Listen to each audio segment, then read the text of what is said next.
Hey everybody, Miss Minnie Lover here, and today I'm going to show you some of Jennifer's printable baking boxes and things like that. You're going to want to get on her site, and I will put the link below. You want to go down to groceries, click groceries, and then if you scroll down you'll see it says baking supplies, and you have a ton of baking things here. What you want to do is you want to right click what you want. So here's some flour. Right click,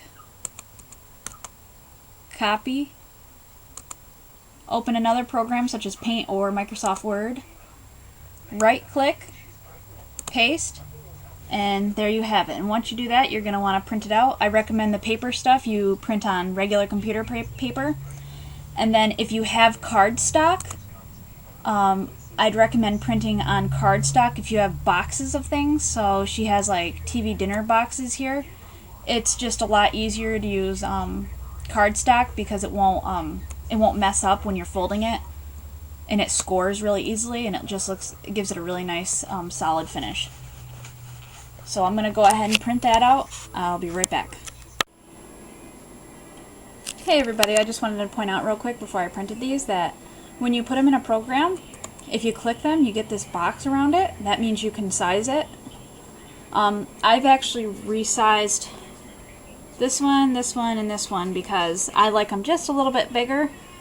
But if you want to resize them, just pull on the corner or pull it back up, and you'll get the size that you want.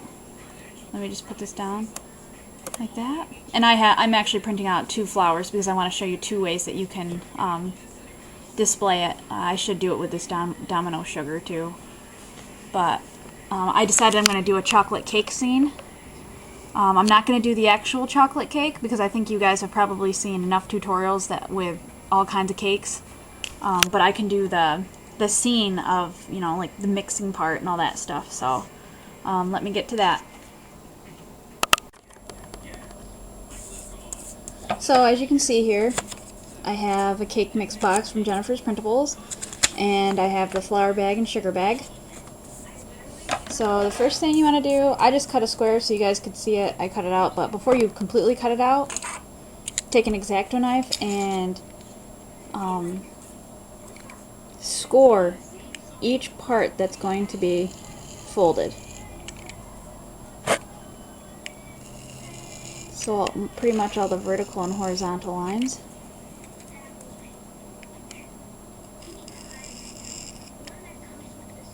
And please be careful.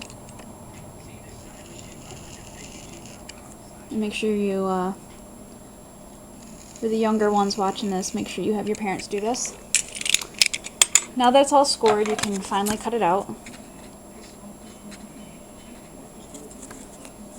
And then you're going to want to snip the tabs, but don't cut them all the way off. I mean, I think some of them are meant to come off, but you don't have to, regardless of what you take off and don't take off. You can usually fold it pretty well either way. So, and now that you've done that, you want to do this in one step at a time.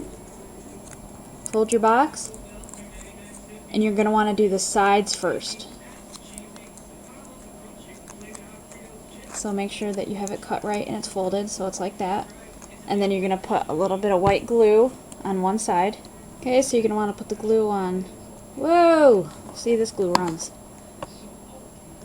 And if you get too much, just wipe it up. And then carefully meet the edges and hold it just like that until it's good enough to dry on its own without coming loose.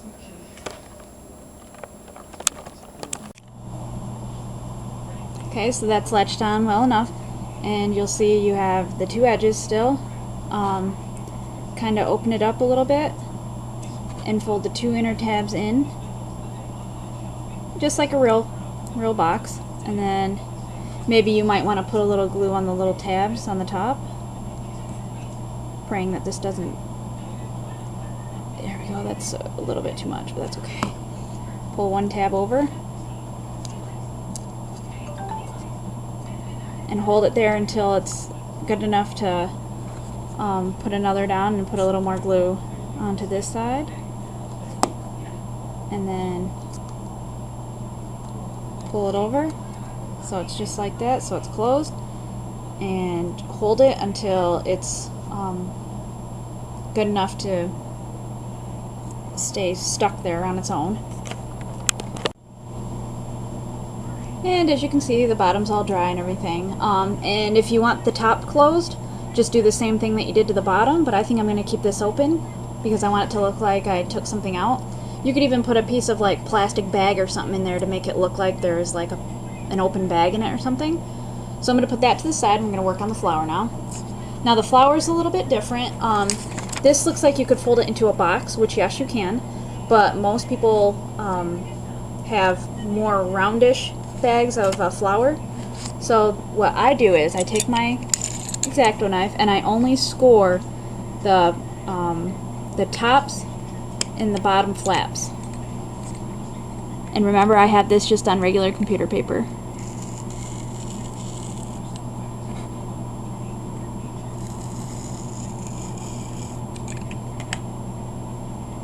And that's it. Just go straight across, straight across.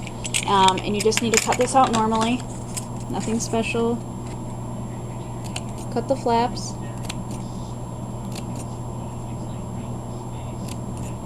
Again, I don't think flour bags really have like little flaps like boxes do, but these are hidden either way.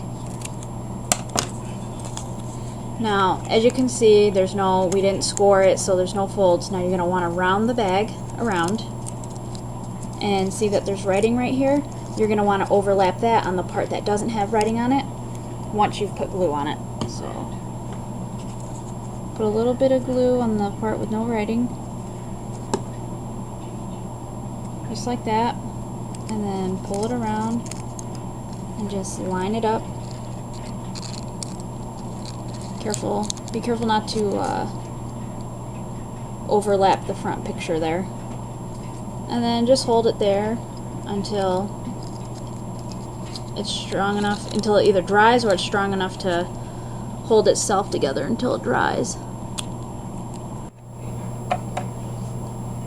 Okay, now that this is dry, you can fold the bottom just like you did with the boxes. Little tabs in first. You can put a little glue on the tabs. And don't worry, it'll still have that roundish look to it.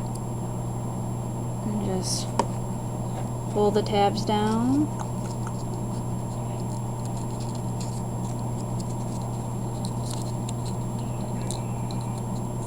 And then when that part's dry, put a little glue on. I'm just skipping some steps.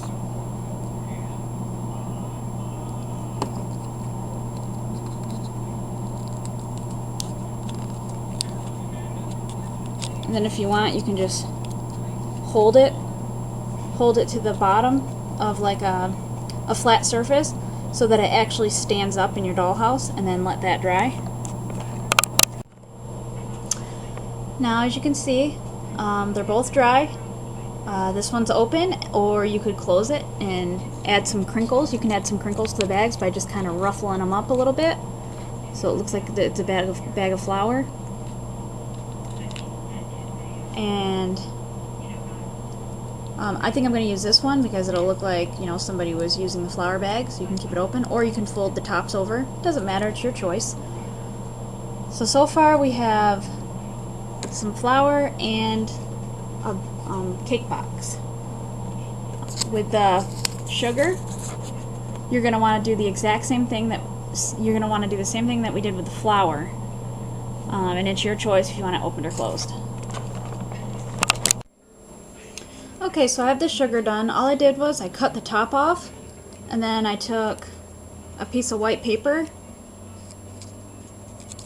and just wrapped it around the top. I glued it on the top to make it look like I folded the bag over.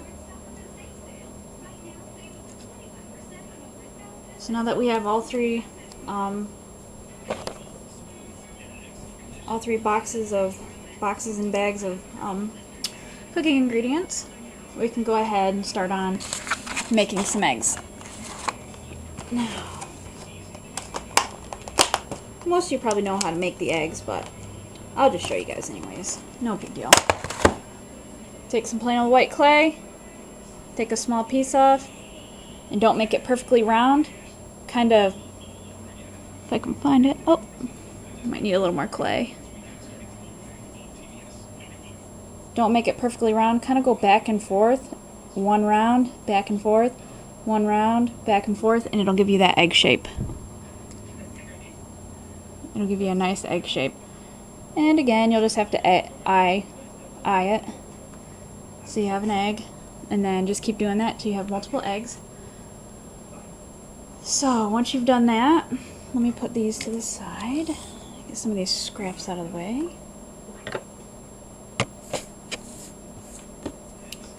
You can start making your batter. I got this little mixing bowl at Hobby Lobby, but you guys can just make them if you don't have it. No big deal at all. Just take some liquid Sculpey. Put as much of it in there as you want. Once you have the amount in there that you want, take some brown pastel chalk and scrape it in there and give it a nice dark rich color.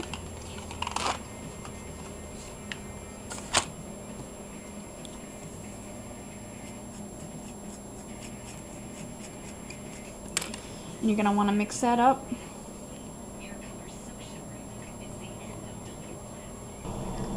Okay, you have your batter in there. Now let's say you don't have a Dollhouse wooden spoon. What if you have a toothpick? Just cut the toothpick. Oh, I don't know where that went. My dog will probably give it to me later. And cut it about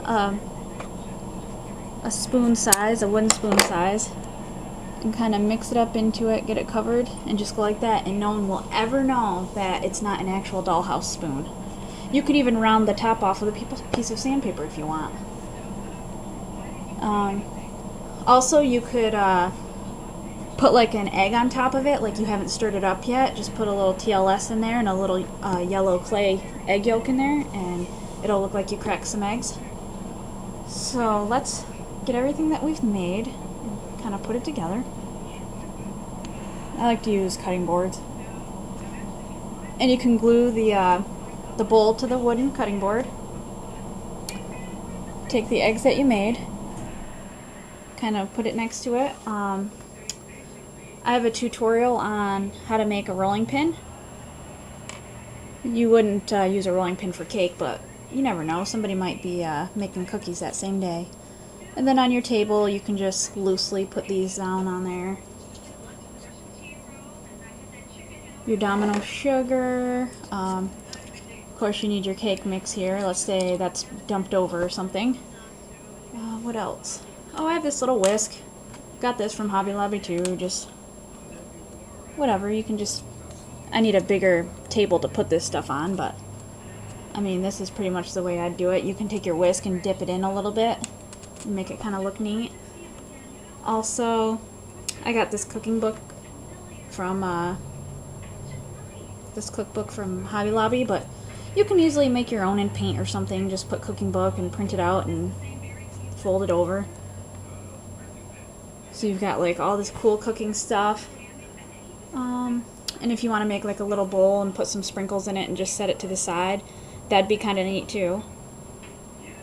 That way you'd be all set to put sprinkles on your cake. So I hope you guys enjoyed this tutorial. I'm trying to get as many out as I can before college starts back up. It does start back up in about a little over a week, so the videos will start slowing down, but I'll try my best. So I hope you guys enjoyed this tutorial. You have any questions or anything, just let me know, and I'll put Jennifer's printables link down at the bottom of this video. So see you later. Happy baking!